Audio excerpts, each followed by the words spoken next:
Hi, Pete. Hi, Steph.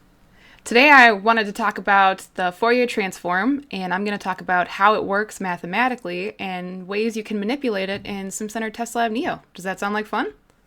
That sounds like a lot of fun. I can't wait to get started. Awesome. Well, let's do it. So, I've got some quizzes for you to go over the basics of sine waves before we start, just so that we're all on the same page.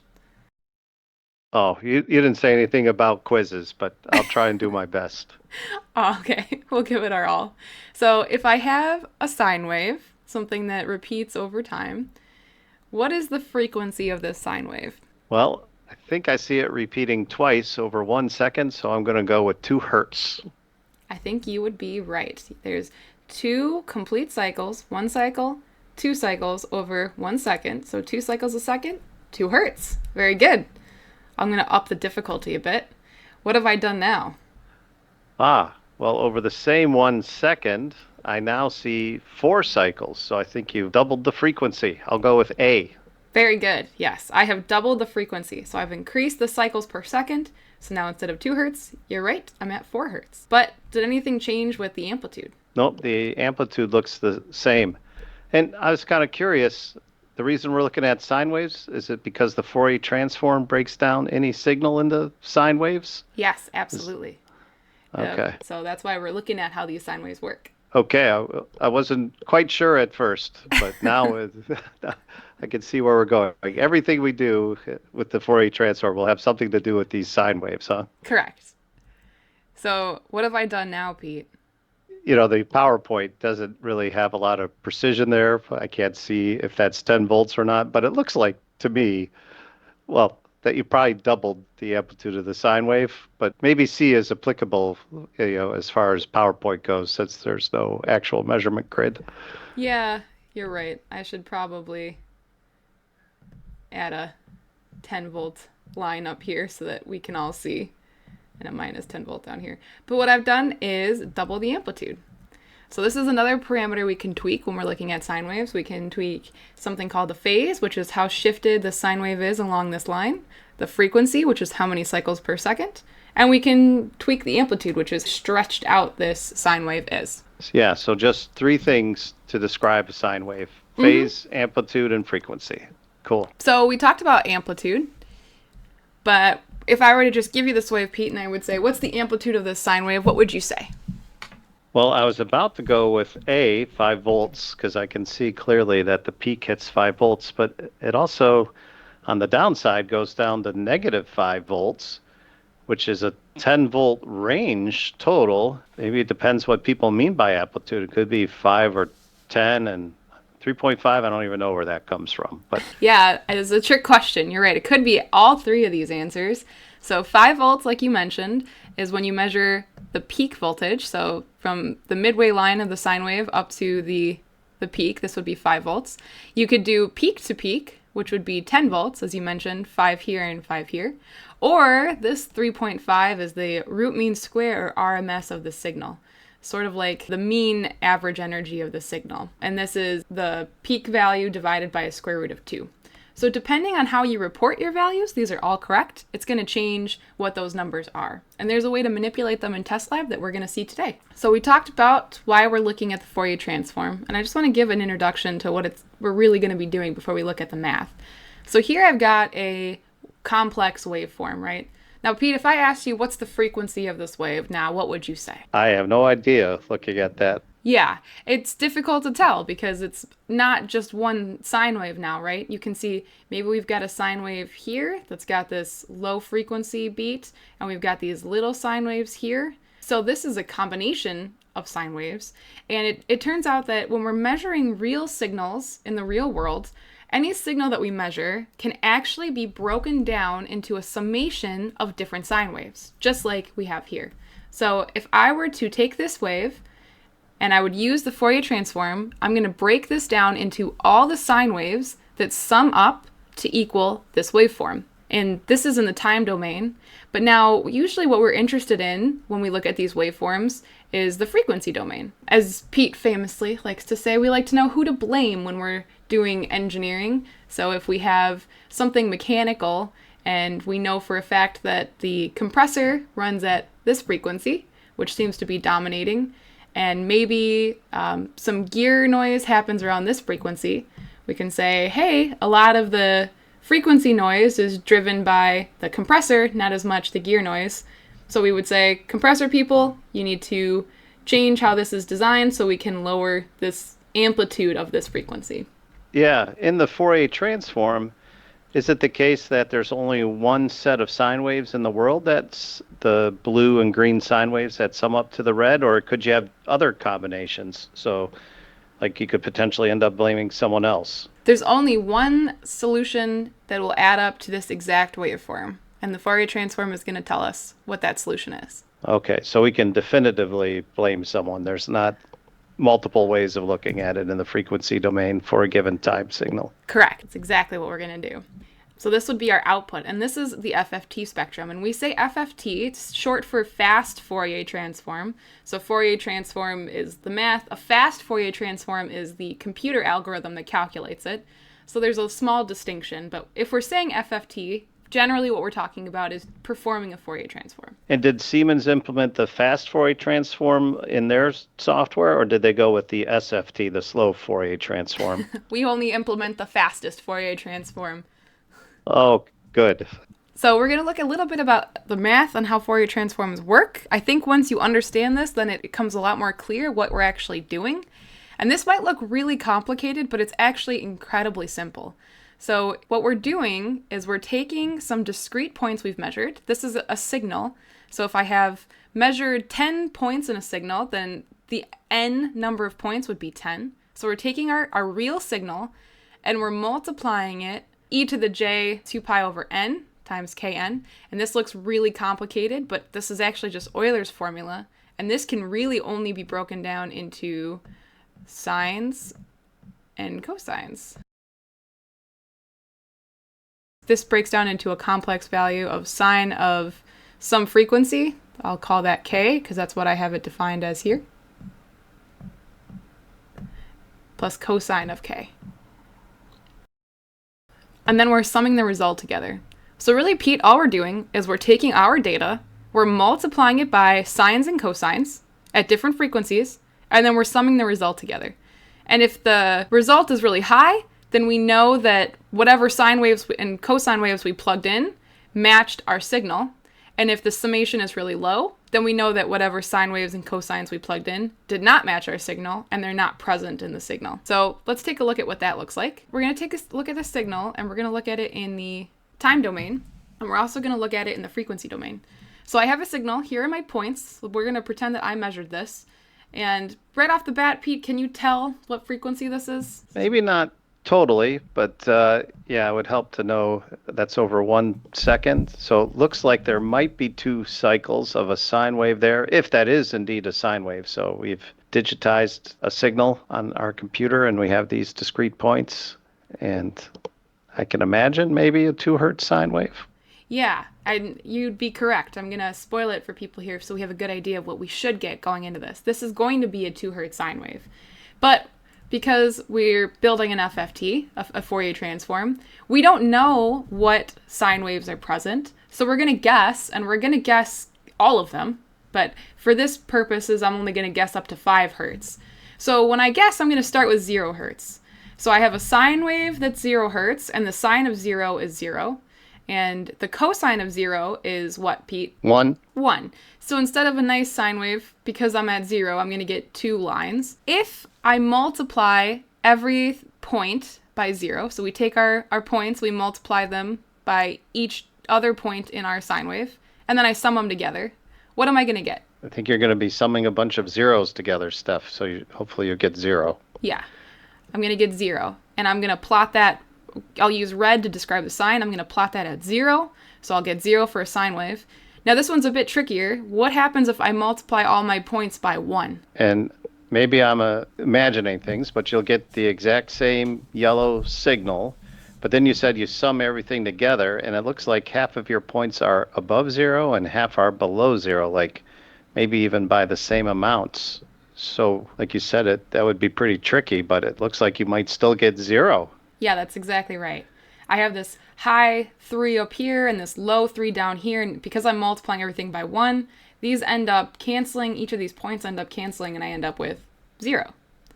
Which makes sense, because as you can see, this doesn't really look like a straight line, does it, Pete? No. All right, so now I'll try 1 hertz. Does this look like it matches up really well with this sine wave? No. No, and if I were to go through and do the point-by-point multiplication, I'm going to get something close to 0. Maybe not exactly 0, because you can see I got a couple of points that match up, but something pretty close to 0. I'll look at a cosine wave now, and does this look like it matches up? I would say no. Yeah. Going to get 0 again. Now, we talked about it being 2 hertz, so let's see how we look. What about that? That seems to be an exact match, Steph. Yeah, that's pretty good.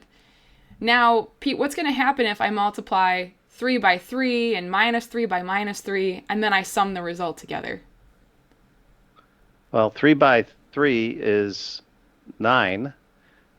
Negative 3 times negative 3 is also 9. So you're going to get a positive number. Yeah, exactly. I'm not going to get cancellation anymore like I did in that cosine wave. I'm going to get a high number too. Now, if I scale this properly, I'm going to end up with the exact amplitude of this wave. So this wave is 3 units of amplitude. I could put volts here if people want to use volts. Like right now I can see there's a 3 volt sine wave at 2 hertz in my signal. If I do the cosine wave, this doesn't particularly match up, so I'm going to get 0. But that's okay, because I have this high dot right here. And I can repeat this for 3 hertz. You can see it doesn't really match up. 4 hertz and 5 hertz. And at the end, when I take the absolute value of this frequency, I can see that my signal is a 2 hertz sine wave at 3 volts. And this is my FFT spectrum that I've generated. Yeah, and the FFT spectrum you generated has both an imaginary and a real part, or Yes. corresponding to the cosine and sine? Yep, the sine is the imaginary part, the cosine is the real part.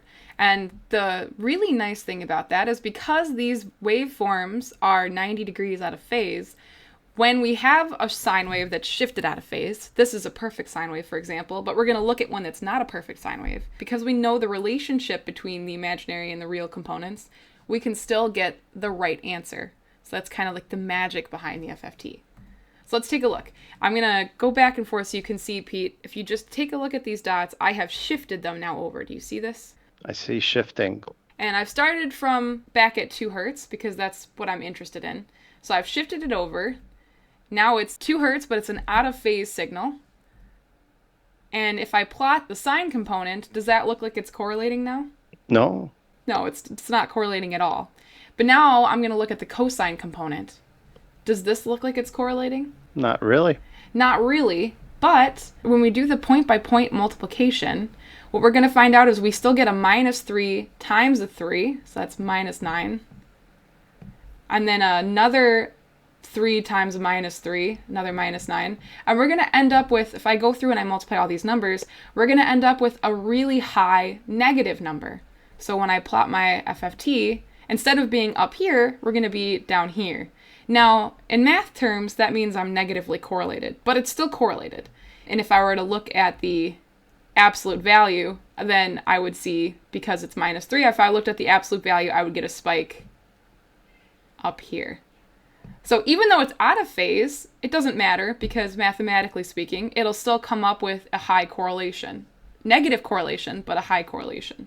All right. So here's an example of the FFT output. If you ever look at an FFT raw output, like in the numerical file that you would get a real value and you would get an imaginary value. Where we get the phase of the wave from, a lot of people seem to think that the imaginary portion is just the phase. It's not just the phase. The phase comes from where we plot this point on the imaginary plane. So I've got it plotted at 2 units on the cosine side and 2 units on the sine side. And the magnitude is the vector length between these two. So it's this length. This would be the magnitude of my imaginary output. And the phase actually comes from the angle here between these two based on this point. Oh, okay. Yes, that's making more sense. Yeah. So the phase isn't just the imaginary portion of the output. The phase is actually the angle between the imaginary portion and the real portion. It's a combination. Yes. Yep, always a combination. Here, the magnitude, that vector length, would be 2.8. And because I did this special, the angle between it is exactly a 45-degree angle, right? This is a 90-degree angle. I've cut it exactly in half. It's going to be a 45-degree angle. So that would be the phase of this imaginary point. We can see this in test lab if we have two waveforms that are out of sync. We get a blue waveform and a red waveform. If we were to look at this on the FFT plot, we'll see that the amplitude and the frequency of them are exactly the same, right, Pete? But what's going on with the phase? This thing's shifted blue with respect to red. I guess 45 degrees according to the slide. It's shifted about 45 degrees. So the red wave is at 0 degrees phase shift, and the blue wave, which looks like it's been shifted over, is about 45 degrees. And we can see that on the phase plot when we're looking at our Fourier transform. One other thing we could do, we talked about reporting values in test lab, especially amplitude values, is I'm going to go into an active picture. And Pete, if you had to describe an active picture in a few words, what would you say? Well, it's a feature of our test lab software where you can make living graphs inside a PowerPoint, Word, or any Office product, and it requires no license. So you can interact with it just like you're in test lab, like cursor there or zooming in, zooming out. Yeah.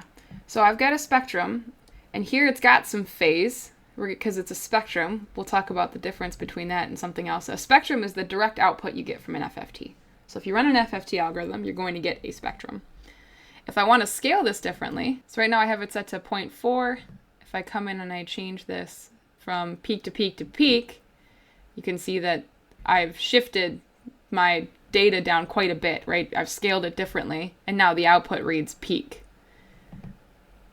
We can also take a look at what RMS looks like, even shifted even further down. So it's just simply scaling the amplitude at each frequency line.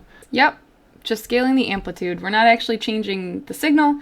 It's just going to matter in how we report our data, and it's important to know that everybody can report data differently, so looking at how it's reported, whether it's in peak, peak to peak, or RMS is just important to know when you're looking at FFT outputs. So let's take a look at, we talked about a spectrum, but there's something else I want to get to, Pete. Have you ever heard of an Autopower? An Autopower, yeah, I've heard of that. Is that related to a spectrum? Isn't it the same thing? It is not the same thing. A lot of people sometimes confuse that for the same thing, but it is actually not the same thing. And I think the easiest way to understand what a spectrum is, and we're going to talk about Autopower and what Crosspower are, is to describe two real signals to kind of give you a grounded sense of what's actually going on. So I've got a frequency spectrum. This is the direct output of an FFT for a hammer signal. I'm going to call that F because I like to look at it as a force.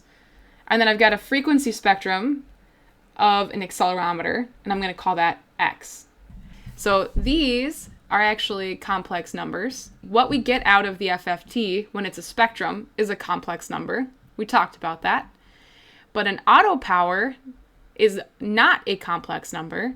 There's a key difference. We saw a spectrum, and down here this was pretty muddy, right? There was a bunch of phase values. What about this Autopower? What's pretty different?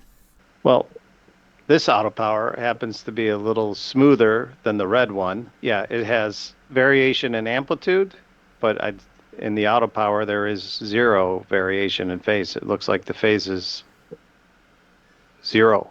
Yeah, that's the main difference between a spectrum and an Autopower is the phase is zero.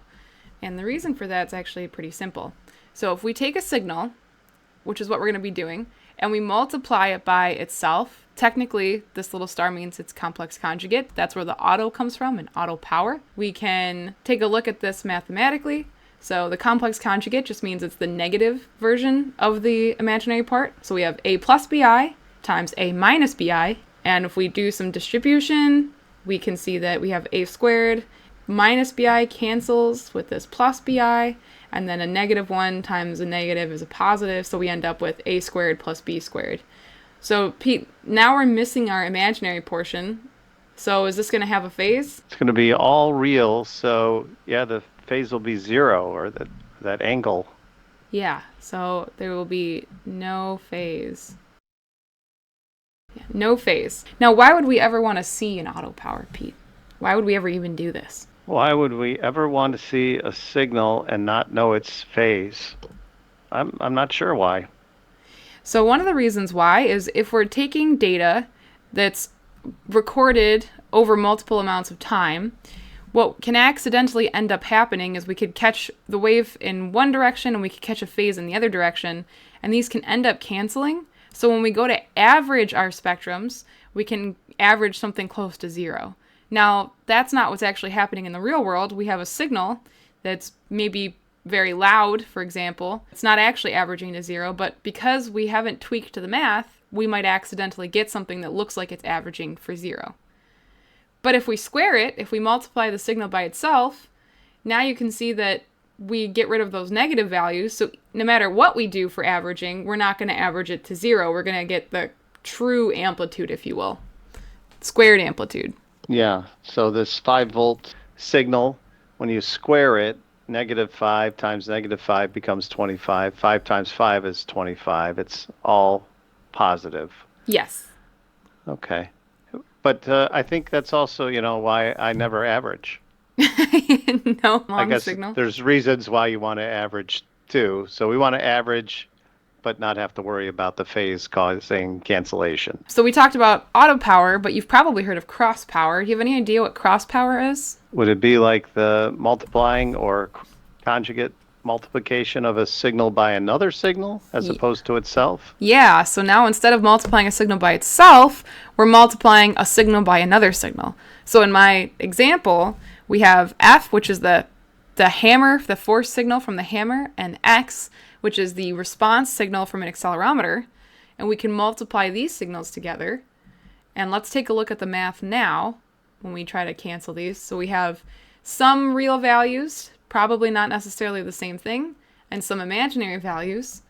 And if we do a distribution, we can see that none of these cancel, right? Because none of the terms are exactly the same.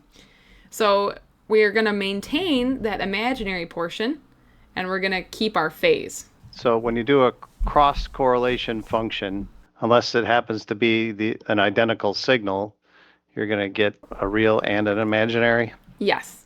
Which is going to allow us to find that angle between them where we get that phase. So here I've got X times F. You can also do F times X. It's the same thing. Here's a graph of a crosspower signal. So I have an accelerometer and a hammer. And the main difference you'll see from the Autopower is something's going on down here. We've got some phase data as opposed to just the red line that ran across zero. All right. We can decide when we want to have phase or not when it suits us. Yes. All right, let's do this in a demo. So I'm going to make my own signal because I like to do that. So here I'm using Simcenter Test Lab Neo, and I'm in the processing tab. And to get into this tab and have all these amazing functions ready for what we're about to do, you should go to File, Add-ins. You're going to need Process Designer. I've got signature analysis loaded in, and I've got interactive analysis loaded in. And I also have octave analysis loaded in, which I don't necessarily need, but I'm going to leave it on. So I'm going to double click on this method that I've clicked and dragged in, and I can choose exactly what type of waveform I want to do, and I'm going to do a random waveform. And all right, we'll do 2. Yeah, and maybe more than 1 second's worth. Definitely. Let's do 10 seconds. And I can name this random. And if I want to name the points, I can also name this random. Lastly, one of the most important things you have to do is you have to click save if you want to see this signal. Otherwise, you won't save the signal. So I've ran this to see my data before I've accepted it. It wants me to accept or reject it. I can come to active analysis, and I can say that I have my random signal and click here, and here it is. And for fun, since I know we love cursors, I'm going to add a double X cursor. So I can take the signal here, drag it all the way to the end, and I can right click and hit calculations. And if I want the RMS of the signal, it's close to 2, which is what we put in. All right, well, that's good. And now I know how to make data in Neo in case I ever need to. This is great, but let's see what this looks like on an FFT. I can come through and I can type in spectrum, and I've got my spectrum average here. So this is the actual function that does the FFT. And I'm going to do 2 spectrums, so I'm going to literally control copy and control paste. And I'm going to drag this signal to both of these. The first one, this is just for naming purposes. We're going to generate an Autopower. So averaging type is average. I'm going to set my frequency resolution to 1 Hertz for now. And I have it set to Autopower. See, I can choose between Autopower or Spectrum. Okay, so Autopower will not have phase and Spectrum will have phase. That's what we're expecting. And then this one I'm going to leave as Spectrum. We'll keep the resolution the same so we can compare them. And I will reject this so I can run it again. So I'm going to click and drag my data down into the plot. I can see I've got my Autopower and my Spectrum, and it's maybe be difficult to see, so I'll move this up. Right click, move up, and right off the bat you can see the phase on the red portion, the Autopower is 0, right, Pete? Yep. And the Spectrum has its phase. Yep. And the Spectrum is lower in amplitude because you did a bunch of averaging, huh? Yes. Even though it was the same signal? Yep. We averaged it over time. We took a certain chunk of the data to average it.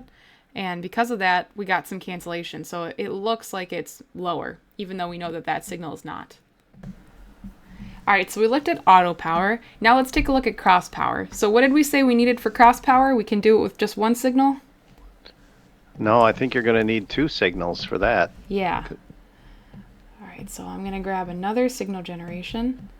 And just to make it easy, we're going to name it force. This does not name it in the signal when we save it, but it just names it here so I can quickly see that this was my force signal. I will name this force. And this looks good to me. And I'll do my other signal. I will name this one response.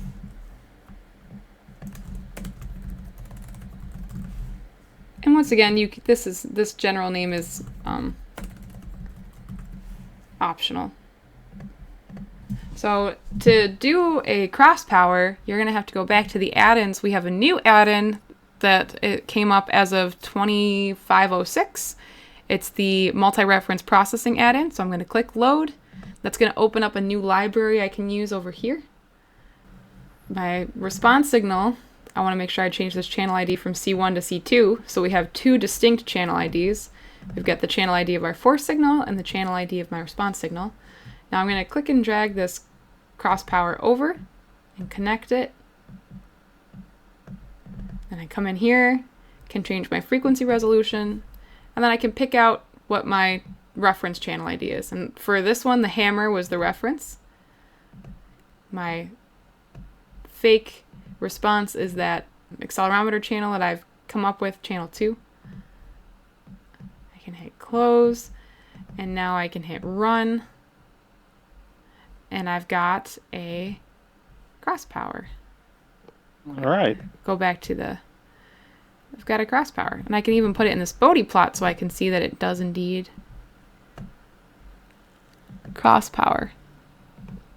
So here's the Autopower response, and here's the Crosspower response. My Crosspower has a phase. Cool. Well, thanks, Steph.